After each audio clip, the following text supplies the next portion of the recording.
Hey everybody, welcome back to the Driveway Engineer. I'm JR. Today's video was actually going to be brought to you a few weeks ago. This is my 79 C10. It's a 6-liter LQ4, 4L80, 12-bolt rear, stock axle. 2 or 3 weeks ago, I put a set of 410 gears and a Yukon diff in this axle, and at the time I used a solid spacer instead of a crush sleeve from Quick Performance, and it howls like a banshee. And I didn't understand. I set the depth. I talked to a few people about it. It seemed like I did everything right, but it really howls. I brought it back down here. I put like a buttload of torque on the nut, on the pinion nut, which shouldn't matter with a solid spacer because there's no crush sleeve to crush.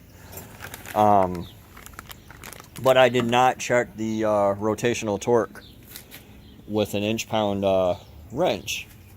So what I finally realized after a bunch of research is that I installed the solid spacer wrong. I didn't use any of these shims on the solid spacer.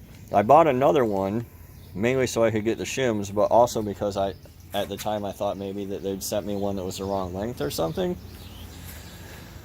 But I don't think they did. I think that my whole problem is my causing because I didn't use. So what you do is you use your normal shims under the pinion, the shim that's in there.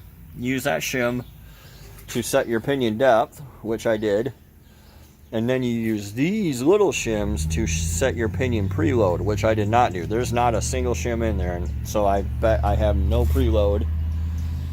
And the bearings are just in there walking around. So I have new bearing arrays. You got to do a new seal on a 12 bolt because there's no way to put the yoke in.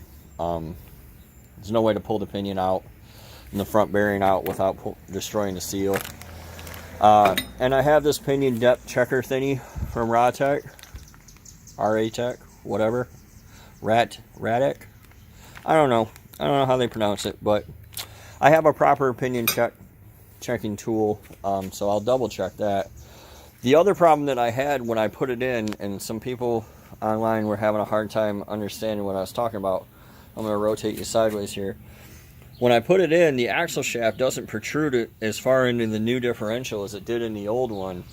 So the C-clips weren't going, like the slot wasn't out in the window where you could just put them straight in and straight out. I had to do it at an angle.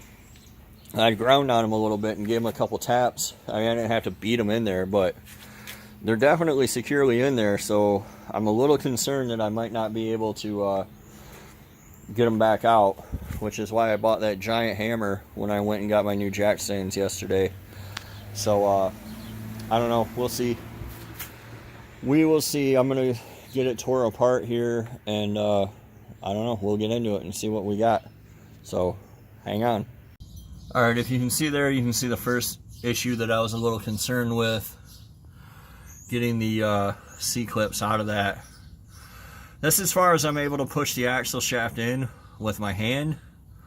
Also, I have some pretty extreme wear on my ring and pinion. This might get replaced. I don't know. I'll consult with some of you guys online and see what you think.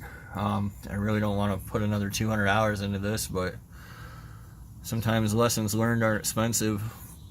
Anyway, I have a giant hammer over there. What I'm going to do is stick a magnet up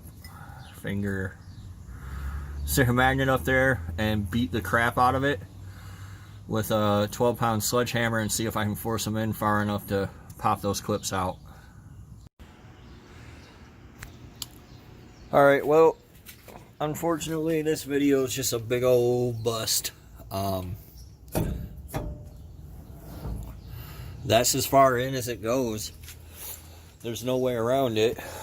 And it's not far enough in to be able to pull that clip out.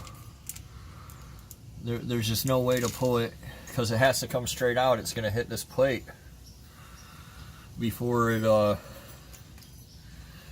actually pull out, before you can actually snake it out. So I'm not sure what I'm doing wrong or what's wrong here, but like, look at that wear pattern on the gears anyway. It's insanely hard to turn it. I've completely screwed this up, and I don't mind admitting it. The pinion is way too into the housing. The pattern's all screwed up. I have to use this pipe to even turn it. It's really bad. So I think I might lay under here and mess with trying to pull that shaft out, because I did gain a little bit, but at a straight shot you can see it's not even close to coming out. I'm not going to waste a bunch of time on this, and I'm certainly not going to waste any more money. Another $200 for another ring and pinion. Who knows what bearings. If I have to cut these axle shafts out, it is too much. For 200 bucks, I can go get another. I can go get an Explorer 8.8 and adapt everything and put it in. I really should have listened to the people that said that. But whatever, I didn't. I tried to get all fancy. And this is what happens when you're like Icarus and you fly too close to the sun, you burn your wings, and you land on your butt. So, I'm going to mess with this a little bit, but not a lot. And I'm probably just going to throw these wheels back on there and not give a crap and drive it back up to the corner with the cover off of it and go get a Explorer 8.8 and be done with it. This axle is 63 inches wide. Explorer axle is 59.5 inches wide, so with an 1.5 inch spacer on each side, an adapter to go from 4.5 to 5x5. I actually wind up being exactly at the width I need to be, so I'm sorry, I need a 2-inch spacer on each side. It's a math fail on my part. So that's how you wind up all screwed up. Anyway, I'll figure that out. The spacers, adapters are pretty common for Jeep guys, because the older Jeeps were 4.5 and the new JKs and stuff are 5x5, like a C10. So the adapters are really cheap for good quality stuff from like Rough Country or Spider Tracks or whoever. So I definitely know when to throw in the towel and quit throwing good money after bad, though, and I'm just not gonna put any more money into this. So I don't know. It is what it is. Thanks for watching, guys. We'll see you next time on The Driveway Engineer.